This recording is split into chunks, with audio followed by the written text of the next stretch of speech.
여러분 안녕하십니까? 주간 종합뉴스입니다.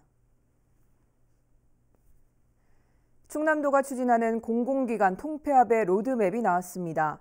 현재 25개 기관을 18개로 줄인다는 건데 반발이 거셉니다. 송용환 기자입니다. 취임 일성으로 충청남도 산하 공공기관을 구조 조정하겠다고 밝힌 김태흠 충남지사.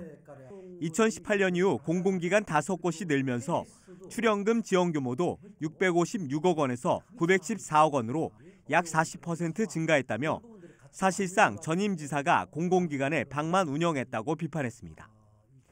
충남도가 최근 연구 용역을 통해 25개 기관을 18개로 줄이겠다고 발표했습니다. 통폐합 대상인 12곳은 5개로 합쳐지고 나머지 13곳은 그대로 유지됩니다. 먼저 경제진흥원과 일자리진흥원은 일자리경제진흥원으로, 충남연구원과 과학기술진흥원은 충남연구원으로, 평생교육진흥원과 인재육성재단은 평생교육인재육성진흥원으로 바뀝니다. 또 문화재단과 백제문화재단, 관광재단은 문화관광재단으로, 사회서비스원과 청소년진흥원, 여성가족연구원은 여성가족청소년사회서비스원으로 통폐합됩니다. 이를 통해 향후 5년 동안 722억 원을 절감할 수 있다는 게 도의 설명입니다. 당장 통폐합 대상에 이름을 올린 기관들은 비상이 걸렸습니다. 예를 들어 충남청소년진흥원의 경우 3개 팀이 줄어들 예정인데 고용 승계와 임금은 보장되지만 보직자 수 감소에 따른 팀장 면직 등 직원들 간의 갈등과 사기 저하가 불보듯 뻔합니다. 이사회 구성 문제 등 함께 통폐합되는 기관들과의 알력 다툼도 예상됩니다. 특히 조직 축소로 인해 기존의 청소년들에게 제공했던 각종 서비스 질의 하락이 우려됩니다. 통합되면서 축소화되거나 기능이 저하되면서 충남 청소년들에 대한 질적 서비스 수준이 아무래도 낮아질 것 같아서 효율화 면에 있어서 이것이 낮아지면은 저희 충남 청소년들에게 고스란히 통폐합에 따른 기대 효과가 부풀려졌다는 지적도 나왔습니다. 충남도의 안장원 의원은 연구 용역의 일부 인건비 계산이 잘못됐고 충남 대전학사 운영 중단에 따른 효과도 227억 원으로 산정됐지만 향후 건립과 운영비가 반영되지 않았다고 비판했습니다. 실제 없어지지 않는, 줄여지지 않는 인원을 없어진다고 가정해서 만든 인건비가 100억 원이 넘습니다. 실제 경영효율화 효과는 100억도 되지 않는 게 사실입니다. 또한 이 시너지라고 하는 효과 1,300억 또한 매우 형식적으로 도출된. 한편 통폐합 대상 기관에 속한 노조 조합원들은 이미 짜놓은 결론에 맞춘 일방적인 통폐합을 즉각 중단하고 노동자들과의 대화에 나서야 한다고 강조했습니다. BTV 뉴스 송용환입니다. 지난해 세종시는 국회 세종의사당에 이어 대통령 제2집무실 설치 확정으로 행정수도 완성의 기틀을 다진 한 해를 기록했는데요. 올해는 이러한 성과를 좀 더 구체화시켜야 하는 중요한 해가 될 것 같습니다. 2023년 개묘년 새해 세종시에 안겨진 과제는 무엇인지 김우순 기자의 보도입니다. 올해 세종시에 주어진 가장 큰 숙제, 역시 행정수도 완성에 한 발 더 다가가는 겁니다. 국회 세종의사당과 대통령 제2집무실이 2027년에 맞춰 건립될 수 있도록 국회 그리고 정부와의 협조체계 구축이 무엇보다 중요하고 나아가 지자체 차원의 인프라 구축도 뒤따라야 합니다. 도시계획 재정비, 교통도로 인프라 및 정주 여건 구축 등 세종의사당과 제2집무실의 원활한 안착을 위한 시 차원의 지원 아끼지 않겠습니다. 아울러 미이전 중앙행정기관과 공공기관의 추가 이전, 그리고 여전히 제자리 걸음을 면치 못하고 있는 세종지방법원과 행정법원 설치를 비롯해 디지털 미디어 단지 조성과 같은 행정수도 기능 강화를 위한 과제도 풀어야 합니다. 자족경제도시로의 육성도 빼놓을 수 없는 숙제입니다. 이를 위해 최민호 시장의 핵심 공약인 대전 세종경제자유구역과 기회발전특구 지정도 올해 가시적인 성과를 이끌어내야 합니다. 여기에 스마트 국가산업단지에 대한 정부 승인 고시와 함께 조속한 보상 완료가 뒤따라야 하고 또 북부권에 추진 중인 각종 산업단지의 원활한 조성을 통해 기업 유치 기반을 갖추는 것도 중요합니다. 시 출범 10년이 넘어 이제 도시의 제 모습을 어느 정도 갖춘 만큼 시민 삶의 만족도를 높일 수 있는 문화예술도시로의 변모도 꾀할 때입니다. 이를 위해 지난해 개관한 세종예술의 전당 등을 활용한 다양한 전시와 공연 확대를 비롯해 추가적인 문화예술 명소를 확충하기 위한 노력도 필요합니다. 하반기에는 어린이 국립박물관이 개관이 됩니다. 또 세종예술의 전당 소극장, 시립박물관, 장욱진 기념관도 본격적으로 추진을 시켜 나가겠습니다. 여기에 시민들의 만족도를 높일 수 있는 대중교통 서비스 제공과 교육특구 지정, 신도시와 구도시 간의 균형 발전 등도 올 한 해 세종시가 풀어야 할 대표적인 숙제로 꼽히고 있습니다. BTV 뉴스 김우순입니다.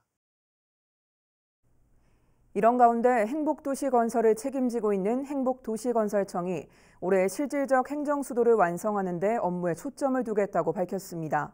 무엇보다 대통령 세종집무실은 2027년 상반기 준공 일정에 맞춰 차질 없이 추진하겠다고 밝혔습니다. 계속해서 김우순 기자가 보도합니다.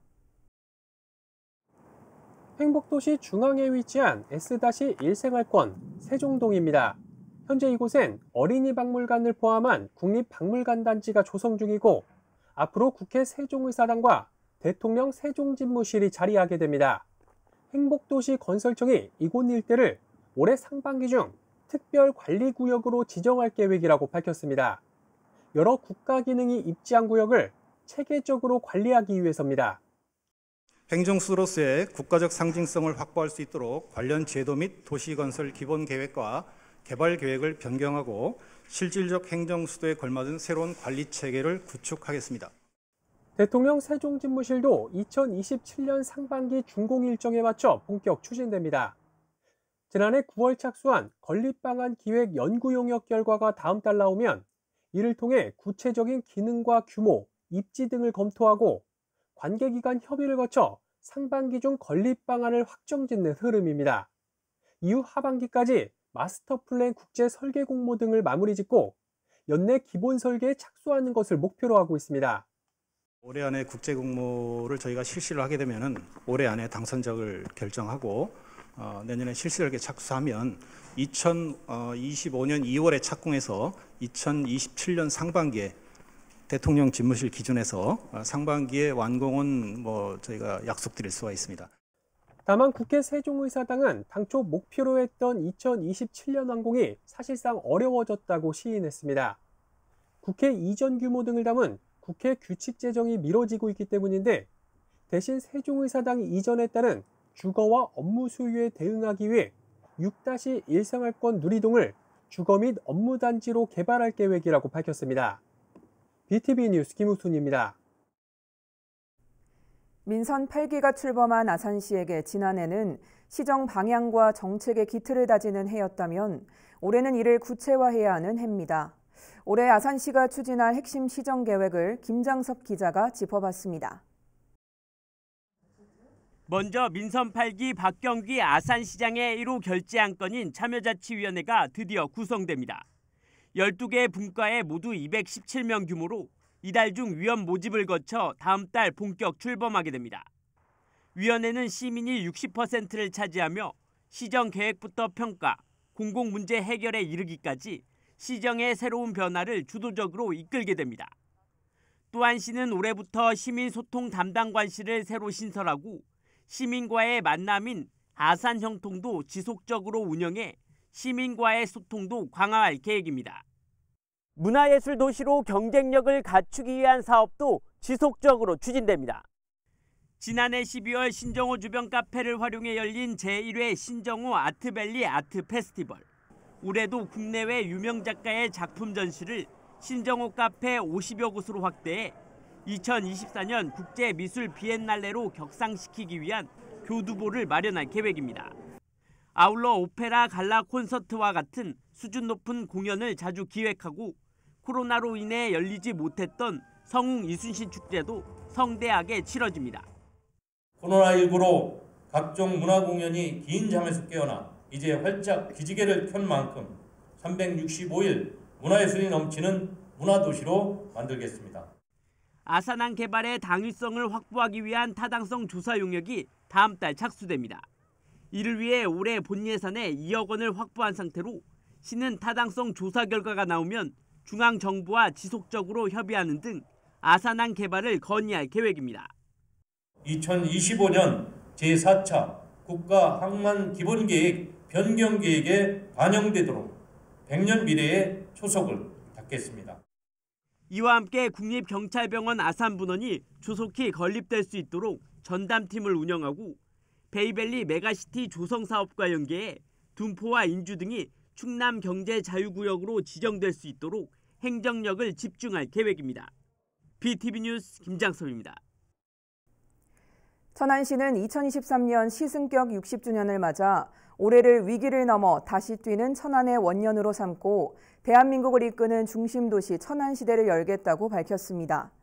박상돈 시장은 2일 시청 봉서울에서 열린 시무식에서 시민이 체감하는 성과를 가시해 나가는 실질적인 첫 해가 될 것이라며 문화와 경제, 교통, 복지 등 전 분야에서 시민이 행복한 천안을 만들어 나가겠다고 말했습니다.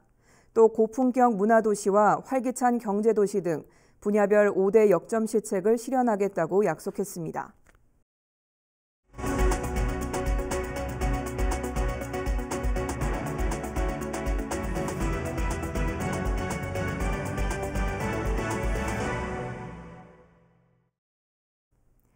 (2023학년도) 대입 정시 모집 원서 접수가 마무리됐습니다. 천안과 아산 지역 대학들은 대부분 경쟁률이 올랐는데요. 그러나 신입생 정원 채우기는 만만치 않아 보입니다. 송용원 기자의 보도입니다. 가장 높은 경쟁률을 기록한 건 순천향대입니다. 순천향대의 정시 경쟁률은 22.96대 1을 기록한 의예과를 필두로 8.32대 1로 집계돼 지난해 7.22대 1보다 상승했습니다. 지난해 4.75대 1을 기록한 백석대와 4.7대 1을 기록한 남서울대도 각각 6.69대 1과 6.34대 1로 올랐습니다.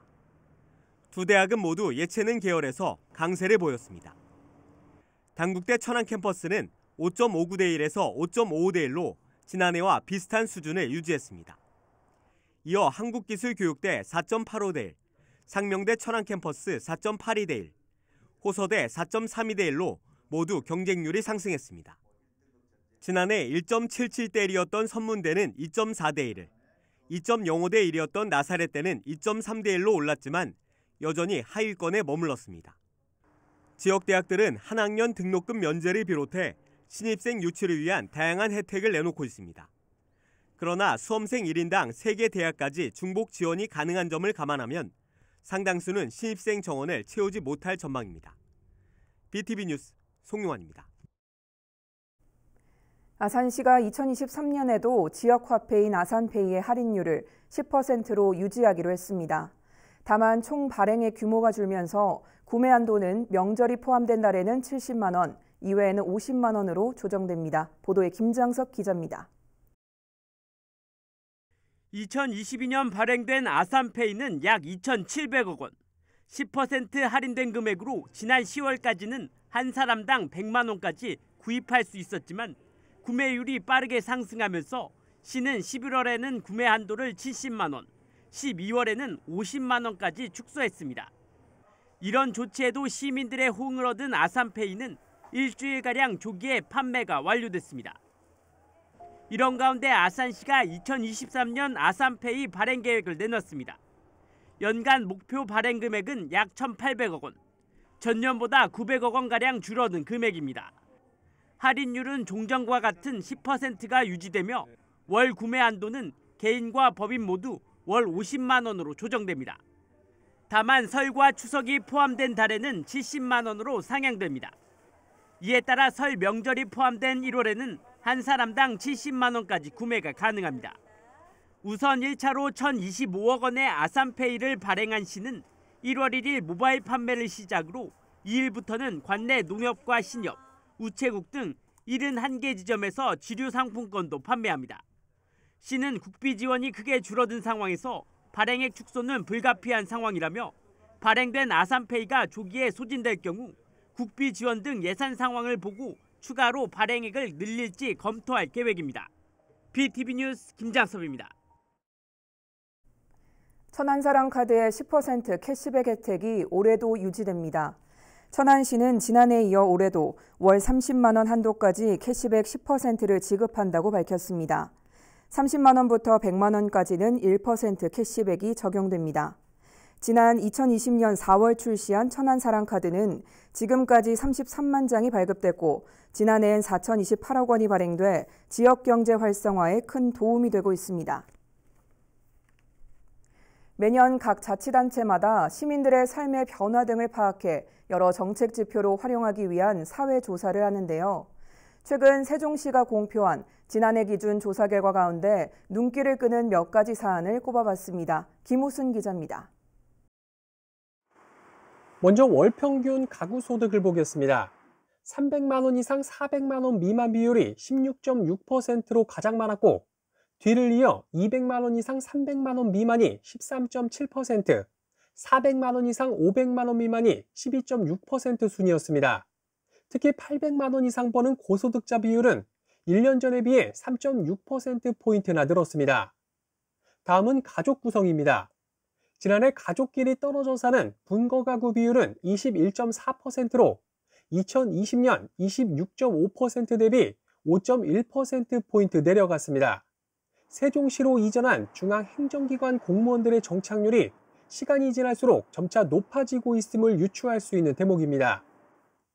보건 분야에선 의료기관 이용 실태를 주목할 만합니다. 세종시 내 의료기관 이용률이 68.2%로 2년 전에 비해 4%포인트 늘어난 반면 의료기관 이용 만족 비율은 줄고 불만족 비율은 소폭 늘었습니다. 불만족하는 60% 가까이는 치료 효과나 진료 결과 불만족 혹은 전문 의료 인력 부족 때문이었습니다. 이러한 인식이 반영된 것인지 시민들이 가장 필요로 하는 공공시설 역시 보건의료시설이라고 답한 비율이 22.8%로 가장 높았고 이어 공영주차시설, 공연관람시설 순이었습니다. 시민이 바라는 세종시 발전 방향은 무엇일까? 역시 행정수도란 응답이 절반을 넘어 절대적으로 높았고 이어 첨단 미래산업도시, 문화예술도시 등을 꼽았습니다. 한편 이번 조사는 관내 1,800 표본가구에 거주하는 만 13세 이상 가구원 3,123명을 대상으로 이뤄졌으며 95% 신뢰 수준의 표본 오차는 플러스 마이너스 2.92%포인트입니다. BTV 뉴스 김우순입니다. 아산세무서 이전 무산으로 방치되고 있던 운천지구 공공청사 용지를 정부가 매입했습니다. 다만 장래행정 수요에 맞춰 토지를 비축하는 차원에서 진행된 만큼 용도는 확정되지 않았는데요. 아산시는 공공기관이나 정부 산하기관 유치를 위해 지속적으로 노력하겠다고 밝혔습니다. 보도에 김장석 기자입니다. 지난 2019년 3월 말 준공된 온천지구 도시개발 사업지입니다. 전체 면적 약 5만 제곱미터 중 5분의 1이 공공청사 용지로 세무서 이전을 위해 아산시는 지난해 6월까지 4차례나 정부에 비축 토지 매입을 요청했지만 세무서가 납세자의 편의 등으로 이전을 반대하면서 수요 공급 비매칭이라는 사유로 반영되지 않았습니다. 세무서 이전이 지지부진하자 민선 8기 들어 시는 해당 부지의 청년주택 건설 등을 검토했지만 부지 면적이 협소하고 예산 확보 등의 문제로 활용 방안 찾기에 고심을 거듭했습니다. 이런 가운데 지난달 정부가 해당 부지를 비축 토지로 매입하겠다는 의사를 밝혔고 이에 아산시가 응하면서 소유권은 기재부로 넘어갔습니다. 매매 금액은 약 125억 원입니다. 시는 자체적인 사업 추진보다 정부 매입이 오히려 공공기관 및 정부 산하기관 유치에 유리하다고 판단했다며 여기에 매년 2억 원가량 발생하는 이자 부담을 줄이기 위해 이같이 결정했다고 밝혔습니다. 다만 이번 매매는 장래 행정 수요에 맞춰 토지를 비축하는 차원에서 이루어진 만큼 해당 부지의 용도는 확정되지 않은 상황. 이에 시는 전문가의 의견 검토 등을 통해 공공기관 및 정부 산하기관 유치에 지속적으로 노력하겠다고 밝혔습니다. 세무서 예정 부지를 매매 결정을 한 이후에 금년 초에 정부기관의 타겟층을 저희가 전문가들과 협의를 통해서 이전을 위한 노력을 지속적으로 경주할 예정입니다. 세무서 이전이 무산되면서 나대지로 방치되고 있던 공공청사 용지가 정부로 소유권이 넘어가면서 새로운 국면을 맞이하게 됐습니다. BTV 뉴스 김장섭입니다. 이상으로 주간 종합 뉴스를 마칩니다. 시청해주신 여러분 고맙습니다.